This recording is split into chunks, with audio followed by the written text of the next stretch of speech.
This is the WTF Bach podcast. The podcast about Johann Sebastian Bach, brought to you by his prodigal son, WTF Bach.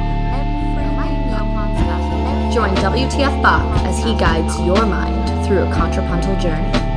Why don't you let WTF Bach guide you? And now, here's WTF Bach. It's Evan Shinners apologizing for my absence from my regular, timely uploads, but, well, I got married. Yes, I celebrated a lovely ceremony with friends and family, and there was much rejoicing, and even, dare I say, a little Bach.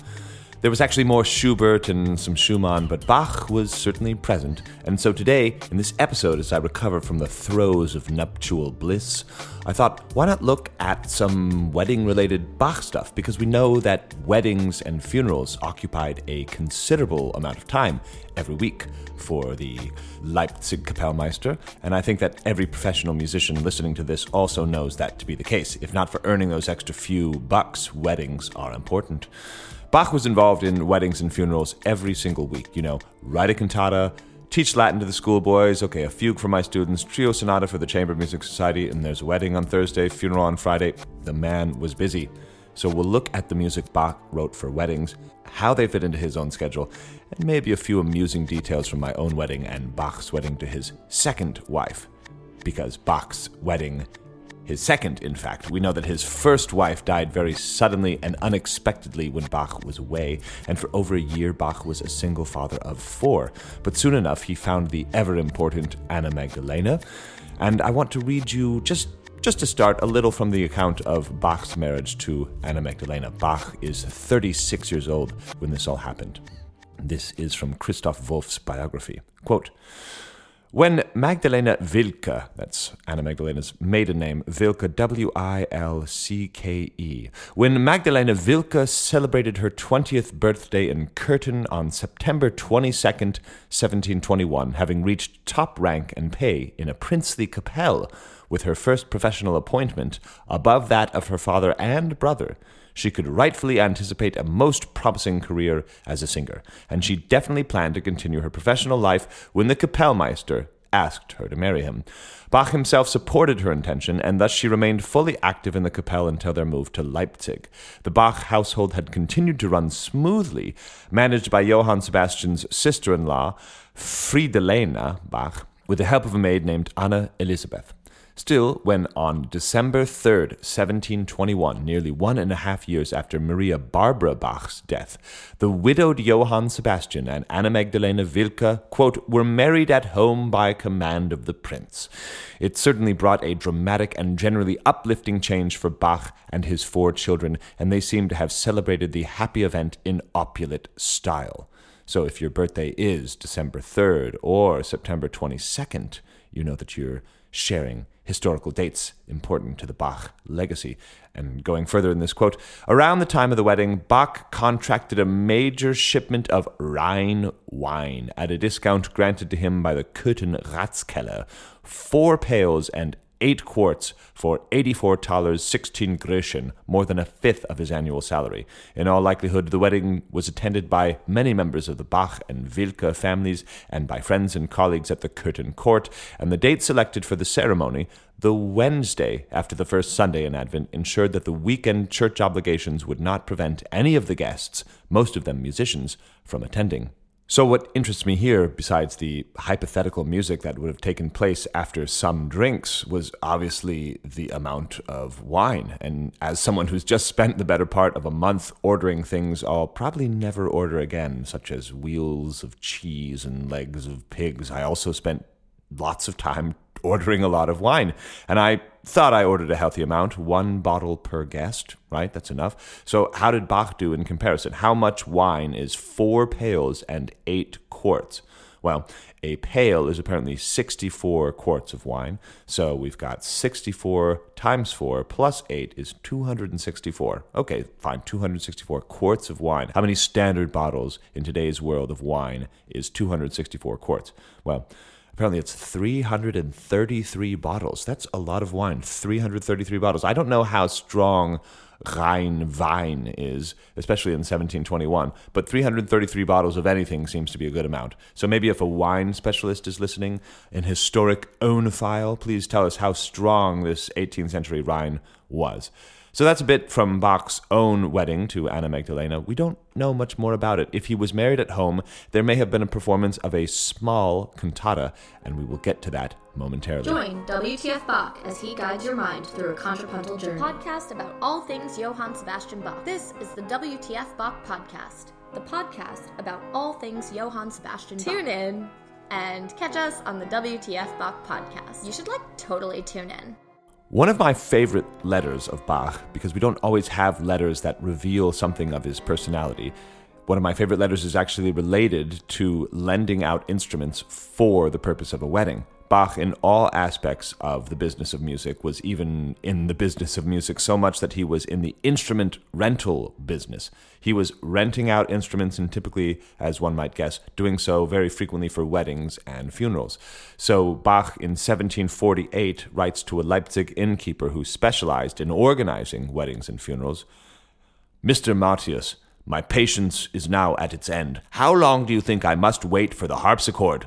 2 months have passed, and nothing has changed. I regret to write this to you, but I cannot do otherwise. You must bring it back in good order and within 5 days, else we shall never be friends. Adieu, Johann Sebastian Bach." You know, I can relate to this. Just recently, I was also running around renting violas and violins and snare drums and a grand piano, texting the bread delivery guy, whatnot. Meanwhile, I'm not revising the art of fugue. But we can really picture this bustling musical society with Bach in the thick of it, and whether or not he's directing the wedding service himself, that could be his harpsichord over there that he's just rented out. Now, what kind of music Bach was writing for weddings can be answered by simply what kind of wedding it was. For example, the wedding of a prince or a person of rank, there was a lot of money involved and hence a very big mass, and hence the music is bigger, a full cantata, even more than one cantata. If the wedding is not for the rich, there is a smaller mass filled with only 4-part chorales. Now, this smaller mass is where we will start today's episode. It is a half-bridal mass, that's what it's called, the smaller mass without the cantata, and Bach will not actually be there to direct the music. It'll be in a smaller church, and a senior student or prefect will direct this Mass. And we have actually one beautiful example of the chorales that took place at this type of Mass.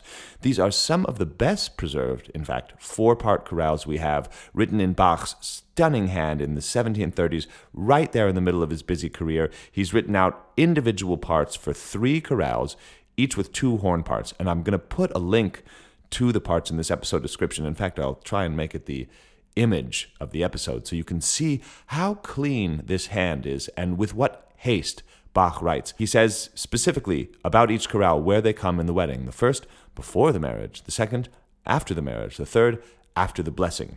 And you'd be pleased to know that these are indeed the 3 chorales that all the guests sang at my wedding. So I too had the very brief insight into the smallest part of Bach's life when I had to copy out these very parts for all the musicians and singers at my own wedding. I'm sure it took Bach, 20 minutes to do this, and with no mistakes. Me, it took 2 days. But in those 2 days, I kept thinking, this is really what Bach did so much of the time. He's not walking under the stars, pondering the mysteries of the universe as he composes a secret fugue. No, it was write out soprano part, write out the alto part, now the tenor part, now here's horn 1, now here's horn 2, okay, I need a basso continuo part for a non-transposing instrument, and now at this specific church, this organ is tuned a whole step higher, so I need to write out the same basso continuo part, now a whole step lower. Work. So let's listen to them. The text here is in German. I myself rewrote all the lyrics into English to match the occasion, a practice which is not un-Bachian, which we will follow up with later. But let's have a listen to these 3 chorales. This is Ton Koopman and his Amsterdam Ensemble.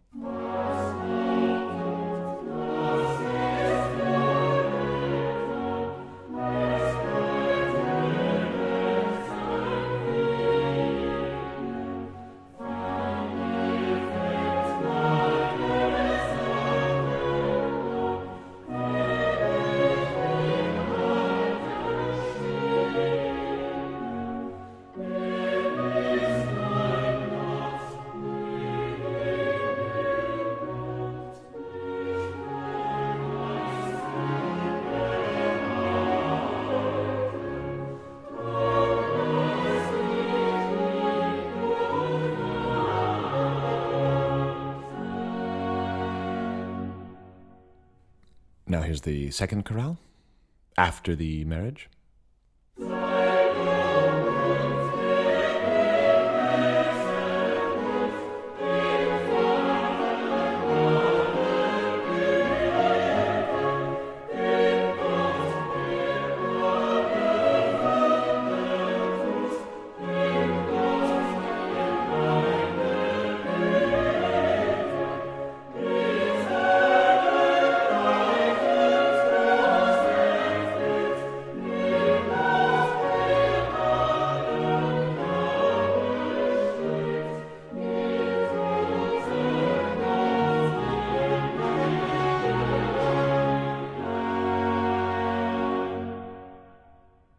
And now the final one, after the blessing.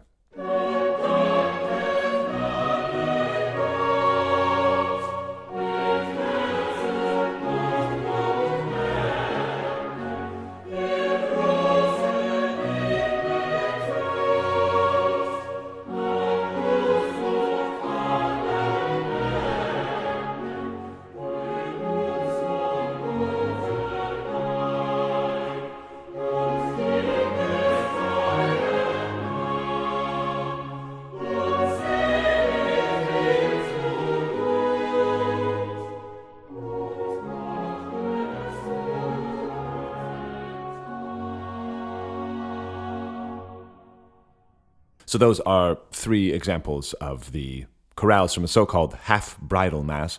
If you grew up in the church, you possibly recognize that third one. I'm going to focus just briefly on the first one because that's my favorite. I find it's just incredibly beautiful. I did not know it before I started researching what chorales might have been sung at a Bach wedding.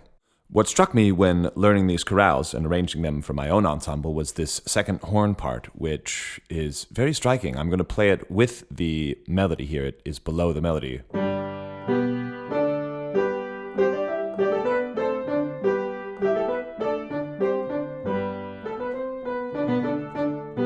So you can hear it's clearly using all the overtones.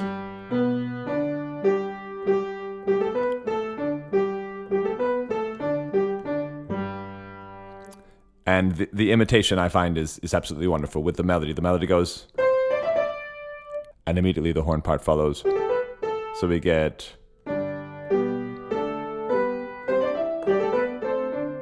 this little game that only occurs in the second horn part. And if we didn't have it, we wouldn't have that extra bit of rhythmic intensity.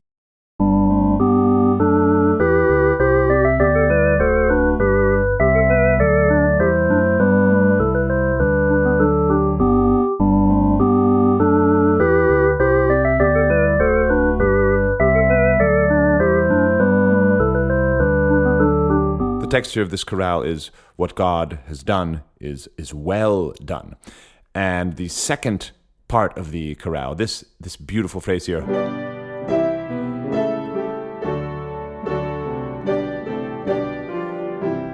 that's absolutely, that's the part that really makes me well up. I mean, this modulation to D major to C major, and the chromatic step in the bass.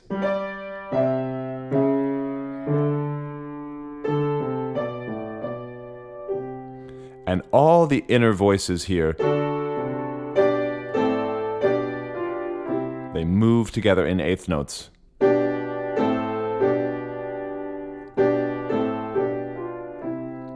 The text here, He is my God, and in my need, or when I'm in need, He knows how to hold me or how to support me, right? And I think we can hear that a bit in this.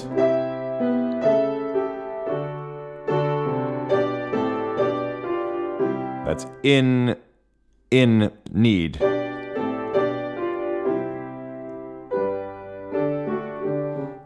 Now, the first horn part, typically on all of these chorales, just simply doubles the melody. But here, there is one beautiful exception where the horn part soars above the soprano line. This is both parts. You'll hear it in unison for a while because it is in unison, but then you'll hear them separate.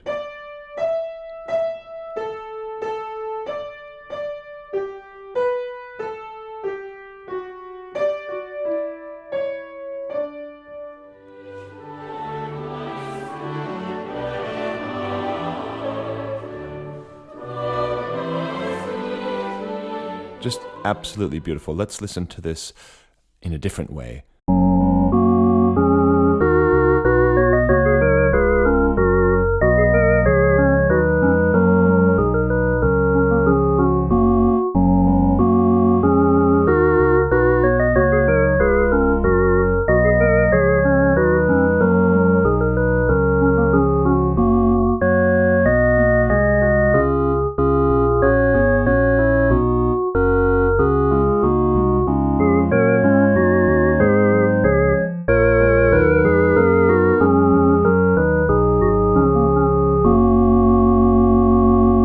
So, if you know someone who's getting married, or worse, if you know someone who's getting married without Bach, tell them to sing these 3 chorales. They are absolutely perfect for a wedding. Now, the second part of this episode will focus on the larger wedding-related compositions, the cantatas, the wedding cantatas. Now, in English, we can't really say wedding cantatas because there is a distinction made between cantatas performed in church during the Mass and cantatas that are written for the wedding party after the Mass. And the Neue Bach-Ausgabe, the new Bach edition, will print separate volumes for these. They're called Trauungskantaten. The Trauung, Trauung, that would have been the celebration in the church. That's a bit more solemn. And then you have the Hochzeitkantaten, festivities, the feast, the more casual celebration after the Mass. So again, wedding cantata, not the most accurate terminology, but Trauungskantaten and Hochzeitkantaten will get you there.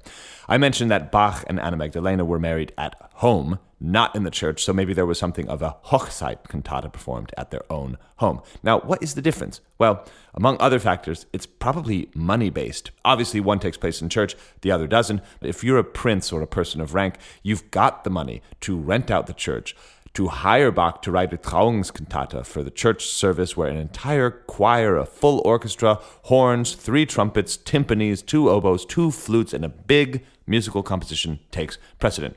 Whereas, even perhaps you get home from after the church, you can't just pop on Spotify. You're trying to spice up the party a bit while you're having some of that fine Rhine wine.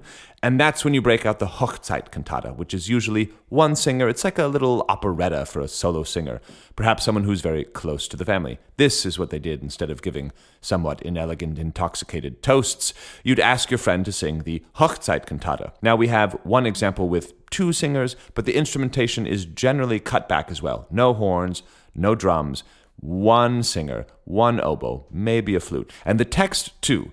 The Trauungscantata tend to steer toward the church, whereas the Hochzeitkantatas can actually include some secular Greek imagery. One of the more famous Hochzeitkantatas includes an aria about Phoebus, the epithet for Apollo. But I just want to remind everyone that all music to Bach was sacred and written as a devout Christian, for Jesus or with the help of Jesus. But in those days, and this will sound like a crude, sweeping statement, but I believe it's somewhat accurate, in those days, Christianity saw no conflict with Christ and with the Greek gods, because the Greek gods were artistic symbols and not objects of worship. I think that's only in the 19th century when Christianity was sort of discouraged from writing about the Greek gods seen as paganism. But for Bach, no problem. I'm going to write an aria about Apollo that doesn't make me a pagan. All these being secular cantatas, that is, cantatas that are written for a one-off occasion, such as the wedding of Johann and Johanna, Bach will recycle music from pre-existing cantatas. And among the probably 60 wedding cantatas that existed, we have only 8. 5 of the Trauungskantatas and 3 Hochzeitkantatas. Again, that's because somewhere in the repertoire, somewhere probably in the sacred cantata repertoire, Bach is pulling the music off the shelves in haste, and he probably isn't writing these freshly for the occasion. He's saying, oh yes, Prince Martin and his cousin are getting married next Sunday, so we need a big cantata. So here's this movement from this cantata, and this movement from this cantata. I'm going to paste them all together. I'll rewrite the text, and boom, secular cantata. And that rewriting of the text is especially important and very Bachian. Like I said, I rewrote the German text to chorales we heard at my own wedding, and we see Bach doing it too. Like the one Hochzeit with 2 singers I mentioned, this is BWV 216, we find fragments of the same music for different texts. Now imagine this is your job, but not the part that interests you. Wedding gigs. Kind of sounds like exactly music today. But you want to make each wedding special to the couple, so you take this recitative you've got and you change the text. And then you go to your buddy, Mr. Picander, your poet friend in Leipzig, and you say, hey, these two are getting married, they're from this town, and maybe throw some reference to the bride being a daughter of the local customs official. That's how you end up with this.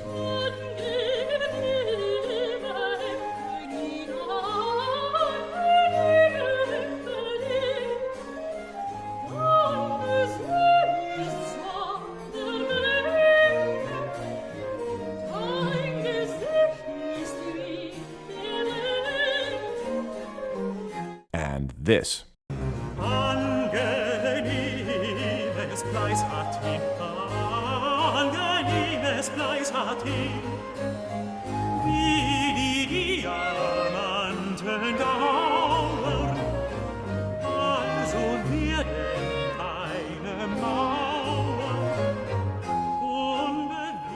You'll notice it's the same music with different text and different instrumentation. And after the wedding, you're not keeping the text for Heinrich and Henrietta's wedding, so it slips through the cracks. That's why so much of this music is missing.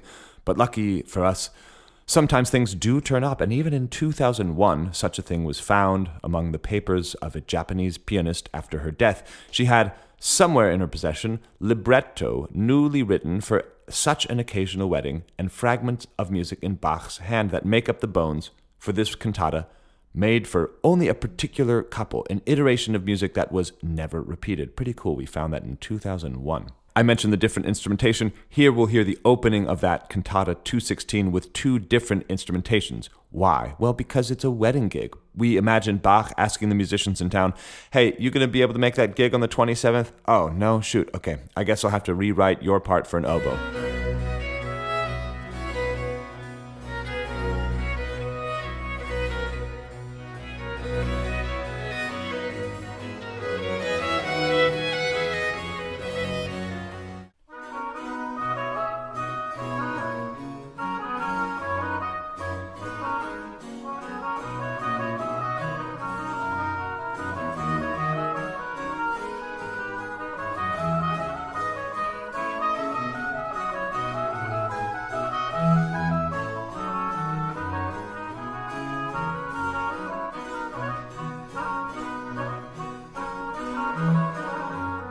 Okay, so we've covered a little bit of Bach's own wedding, what was drank, what chorales would have been sung at the half-bridal mass, a little bit of the Hochzeit cantatas, the secular cantatas taking place outside of the church, and now we need to go cover one of the fuller compositions, the Trauungscantata.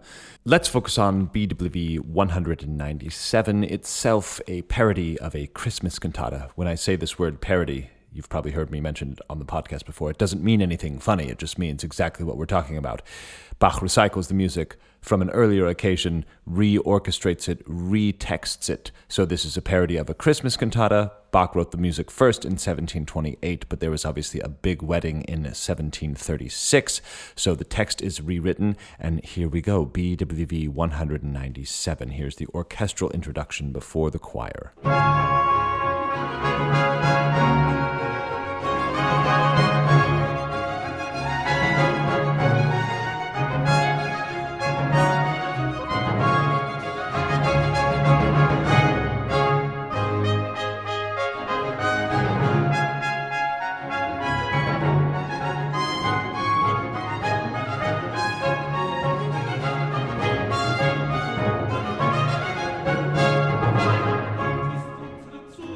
That is where our choir enters with a very exciting fugue. Now you can hear it's much bigger than the Hochzeit cantatas we were sampling. I realized that I forgot to give credit to those two recordings of the Hochzeit cantata. The one with oboes is actually friend of the show Josh Rifkin's recording, and the one with the strings is a reconstruction from those very papers that were found in the Japanese pianist's estate, the reconstruction by Alexander Grichstolik, and that is published by Deutsche Hofmusik. Yes, but on with this big cantata here, just Ton Koopman, by the way. Yes, we could hear it's already bigger. There's 3 trumpets, a horn, drums, a full choir. Someone was obviously a spendthrift at this particular wedding, and the fugue, the text that the choir will now come in and sing, is Gott ist unsere Zuversicht.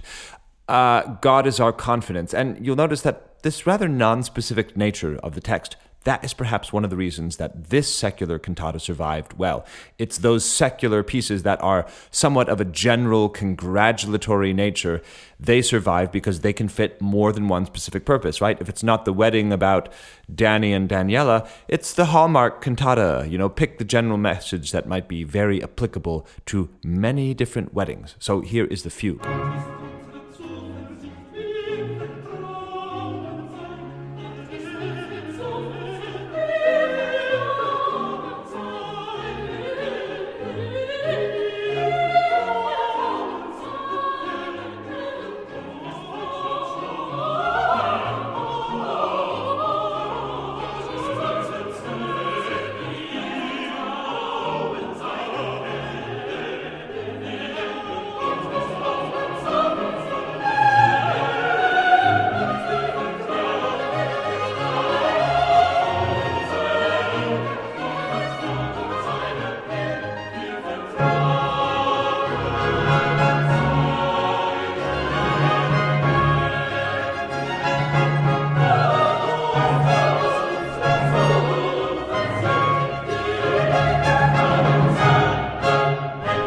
So that is more or less the beginning of the first movement of the cantata, the choral fugue.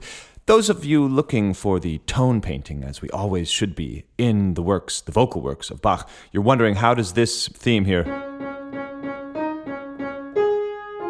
how is that God is our confidence? Maybe you could make the idea that the repeated note is confident or something like that, but no, we should look back at the earlier text, the original Christmas cantata, of which this cantata is a parody. We see that the text is Ehre sei Gott in der Höhe, glory to God on the high. And then when you put it to the melody of this, all of a sudden this shape seems to make sense. It probably was something like, glory be to God in the high. And then you realize that Bach is never really writing random melodies. Even though God is our confidence might not seem to match this phrase came from an earlier text where he was indeed saying, praise be to God in the highest. Let's go on.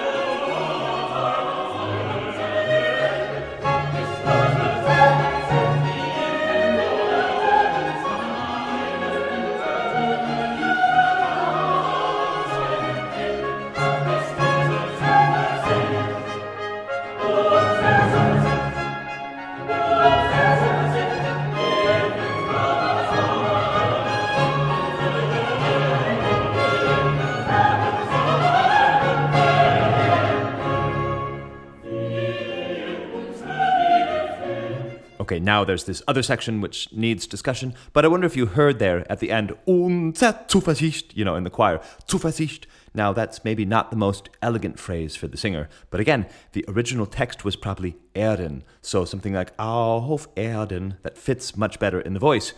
And the secular cantatas are quite interesting in this regard because they change the text. They must not necessarily keep the same word painting. The words which originally inspired Bach to create these melodies are substituted, but for some reason Bach found these works to be musically worthy of recycling, and that makes them quite fun to study. In fact, a big project on my radar, and therefore on your radar as the devoted listener of this podcast, are the short masses, the so-called German masses, which are really exercises later in Bach's life in parody. He compiles, similar to the B minor Mass, the hits, the highlights, and he replaces all the earlier texts with different texts. But now let's go on. We have a different section. As you heard, the mood changes drastically, and the text in this recording, Wie unser Weg führt, as he guides our way, I don't see a direct poetical connection to this text, but the original Christmas cantata is peace on earth and goodwill to humanity. So the first section, glory be to God on high, 3 trumpets, timpani, on high. Really, really big. Glory be to God. But now here, peace on earth. All of a sudden, there's no brass, no drums, just strings and woodwinds and a different theme. So that is the original idea behind the tone painting. Let's hear Peace on Earth, or as we were hearing in this recording, As He Guides Our Way.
Well, thanks for listening to this with me. I hope you got something out of this episode, either the amount of wine Bach and Anna Magdalena drank at their wedding, or the beautiful 4-part chorales that were sung at my own wedding, or maybe the difference between the smaller Hochzeitkantate and the bigger Trauungskantate, or even the idea of the secular cantatas being recycled compositions with revised text.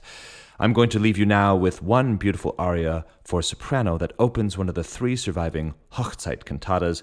The text here is something like, "Give way, you dismal shadows, frost and wind, go rest, because Flora's delight will grant our hearts with nothing but joyful fortune, for she comes bearing flowers." She comes, obviously, the bride comes bearing flowers. So imagine you've got a talented singer in your wedding party.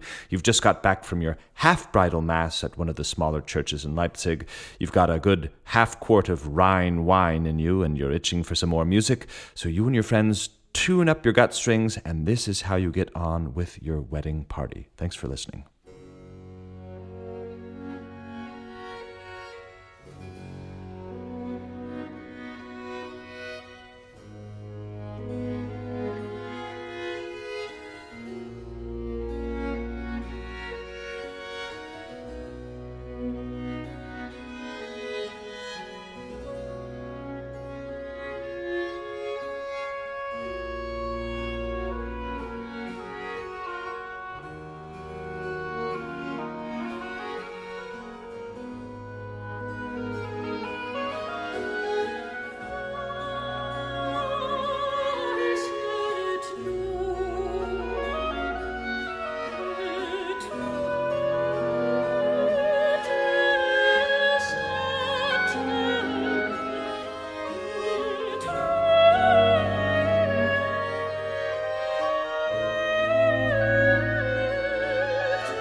Thank you for listening.